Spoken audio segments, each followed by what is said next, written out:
नमस्कार। मैं Mayank Bhargava, assistant professor MLT college Saharsa, आपका स्वागत करता हूं।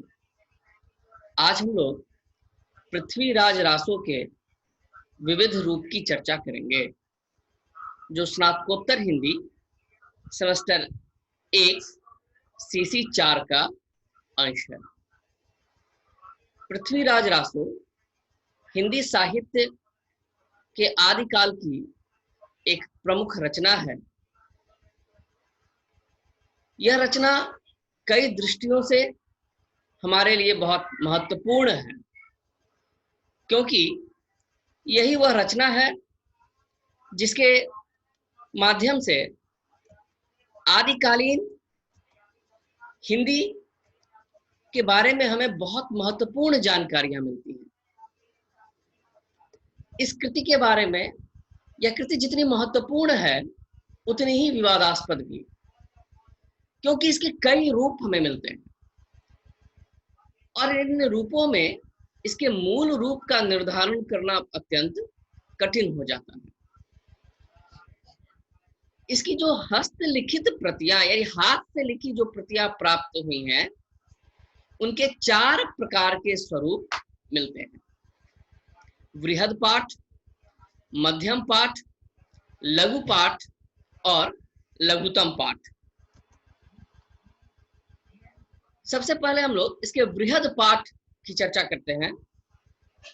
वृहद पाठ की प्रतियों के आधार पर ही काशी नागरी प्रचारणी सभा का पृथ्वीराज रासो डॉक्टर श्याम सुंदर दास ने संपादित किया था। हम जानते हैं कि काशी में नागरी प्रचारणी सभा की स्थापना हुई थी और इसका बहुत महत्वपूर्ण कार्य अनुसंधान का था और बहुत बड़े बड़े ग्रंथों का अनुसंधान कार्य नागरी प्रचारणी सभा के द्वारा हुआ। बहुत ऐतिहासिक भूमिका है इसकी, और विशेषकर डॉक्टर श्याम सुंदर दास की, जिनके नेतृत्व में बहुत सारे कार्य हुए। तो नागरी प्रचारणी सभा ने जिस पृथ्वीराज रासो का संपादन डॉक्टर श्याम सुंदर दास से करवाया था, वह संपादन वृहद पाठ की प्रतियों के आधार पर हुआ था और इस पाठ में 69 समय मिलते हैं। पृथ्वीराज रासो में अध्याय को समय के नाम से विभाजित किया गया है। उदयपुर के राज पुस्तकालय में इस पाठ की कई प्रतियां हैं जो संवत 1750 के बाद की प्रतीत होती हैं। सभा की जिस प्रति के आधार पर यह संस्करण प्रकाशित हुआ है, उसे भी 1750 विक्रम के आसपास का माना जाता है। नरोत्तम स्वामी ने इसे 18वीं शताब्दी के उत्तरार्ध की रचना माना।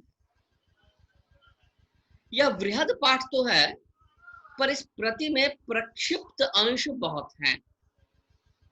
माना जाता है कि बहुत सारे अंश बाद में जोड़ दिए गए। जैसे इसका अंतिम भाग जो महोबा समय के नाम से है, वह तो निश्चित तौर पर बहुत बाद में जोड़ा गया, क्योंकि ऐतिहासिक तथ्यों के साथ वह बिल्कुल मेल नहीं खाता।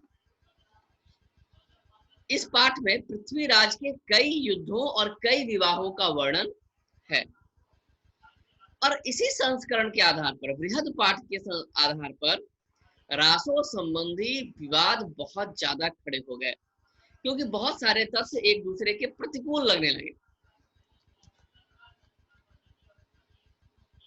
वृहद संस्करण से एक छोटा पाठ है जिसे हम मध्यम पाठ मानते हैं। इसकी भी कुछ प्रतियां मिली हैं, जिनमें 4 प्रमुख हैं। एक लाहौर में है, एक अबोहर में है, एक बीकानेर में है और एक अगर चंद नाहटा के पास से मिली। इनका लिपिकाल 1700 विक्रम के बाद का है। लाहौर वाली प्रति को श्री मथुरा प्रसाद दीक्षित ने प्रकाशित कराया। इसकी छंद संख्या 7000 है और इसमें अध्याय को प्रस्ताव कहा गया, जबकि वृहद पाठ में समय कहा गया था, पर मध्यम पाठ में अध्याय को प्रस्ताव कहा गया है। अगर चंद जब शोध कर रहे थे तो उनको पृथ्वीराज रासो का एक लघुतम पाठ भी मिला। एक सबसे छोटे पाठ की प्रति मिली है जिसकी छंद संख्या केवल 1300 है तथा लिपिकाल संवत 1667 विक्रम माना जाता है। इसमें जो कथा है वह अध्यायों में विभाजित नहीं है, भाषा लेकिन इसकी प्राचीन है। कुछ विद्वान छोटे पाठ की प्रतियों को मूल रासों का संक्षिप्त रूप मानते हैं और कुछ लोग मानते हैं कि नहीं, ये जो लघुतम पाठ है यही मूल पाठ है। अन्य पाठों को प्रक्षेपों के कारण विस्तृत होना माना जाता है। डॉक्टर नामवर सिंह ने पृथ्वीराज रासो पर अपना बहुत महत्वपूर्ण शोध कार्य किया है। उन्होंने अपना शोध कार्य करते हुए लघुतम पाठ की विशेषता की ओर ध्यान आकृष्ट किया और आगे चलकर डॉक्टर हजारी प्रसाद द्विवेदी के साथ संक्षिप्त पृथ्वीराज रासो का संपादन भी किया। हजारी प्रसाद द्विवेदी इस संबंध में मानते हैं कि रासो के वर्तमान रूप में बहुत ज्यादा प्रक्षेपित अंश शामिल हो गए हैं, पर छोटे पाठ की प्रतियों को भी वह मूल रासों के निकट स्वीकार नहीं करते। उन्होंने पृथ्वीराज रासो के मूल रूप को पहचानने के लिए लोक शैलियों पर ज्यादा ध्यान दिया और कहा कि शायद पृथ्वीराज रासो मूल रूप में शुक शुकी के संवाद के रूप में लिखा गया था। तो जितने अंश उन्हें मिले जो शुक शुकी संवाद के रूप में हैं, उसको उन्होंने मूल रूप माना और उस संवाद की कड़ी तोड़ने वाले जो प्रसंग हैं वह उन्हें प्रक्षिप्त लगते हैं। संवाद की परिधि में जो पाठ है उसकी भाषा भी प्राचीन है। माता प्रसाद गुप्त ने इन चारों पाठों की प्रतियों का सम्यक अनुशीलन, अध्ययन और मिलान करके इसका संपादन किया, जो संवत 270 विक्रम में प्रकाशित हुआ।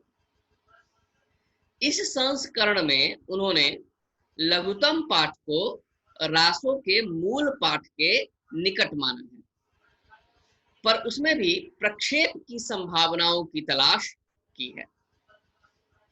प्रक्षेपों का निराकरण करके रासों के मूल पाठ को प्रस्तुत करने का प्रयास उन्होंने किया है। यद्यपि लघुतम पाठ की प्रतियों में अध्याय और शीर्षक नहीं है, पर जब माता प्रसाद गुप्त ने इसका संपादन किया तो उन्होंने सुविधा के लिए अपनी ओर से शीर्षक लगा दिया है। माता प्रसाद गुप्त ने अपने संपादित पृथ्वीराज रासो में 12 प्रसंगों को मूल पाठ के रूप में रखा। वो 12 प्रसंग हैं: मंगलाचरण और भूमिका, जयचंद का राजसूय यज्ञ और संयोगिता का प्रेम अनुष्ठान, कैमास वध, पृथ्वीराज का कन्नौज गमन, पृथ्वीराज का कन्नौज में प्राकट्य, संयोगिता परिणय, पृथ्वीराज जयचंद युद्ध पूर्वार्ध, पृथ्वीराज जयचंद युद्ध उत्तरार्ध, पृथ्वीराज संयोगिता का केली विलास, पृथ्वीराज का उद्बोधन, शहाबुद्दीन पृथ्वीराज युद्ध और शहाबुद्दीन पृथ्वीराज का अंत। इन 12 प्रसंगों को माना उन्होंने ये मूल पाठ में शामिल थे और इसलिए अपने संपादित ग्रंथ में उन्होंने इन 12 प्रसंगों को रखा। अब यह कहना कठिन है कि इनमें से कौन सा पृथ्वीराज रासो वास्तविक मूल रूप है। नामवर सिंह और हजारी प्रसाद द्विवेदी द्वारा संक्षिप्त पृथ्वीराज रासो मूल के निकट है, पर यह बहुत संक्षिप्त है, अति संक्षिप्त है। माता प्रसाद गुप्त द्वारा संपादित पाठ भी भाषा की दृष्टि से उसके मूल पाठ के सर्वाधिक निकट है। संभव है कि डॉक्टर गुप्त ने पाठालोचन की काट छांट में कुछ मूल अंशों को भी प्रक्षिप्त मानकर अलग कर दिया हो, पर जो अंश उन्होंने अपने पाठ में रखे हैं वह मूल पाठ का हिस्सा लगते हैं। अतः अध्ययन, शोध आदि की दृष्टि से यह दोनों पाठ अर्थात नामवर सिंह द्वारा संपादित पृथ्वीराज रासो एवं माता प्रसाद गुप्त द्वारा संपादित पृथ्वीराज रासो युक्ति संगत प्रतीत होते हैं। लगता है कि ये इन दोनों विद्वानों द्वारा संपादित पृथ्वीराज रासो हमें मूल पृथ्वीराज रासो के निकट ले जाता है।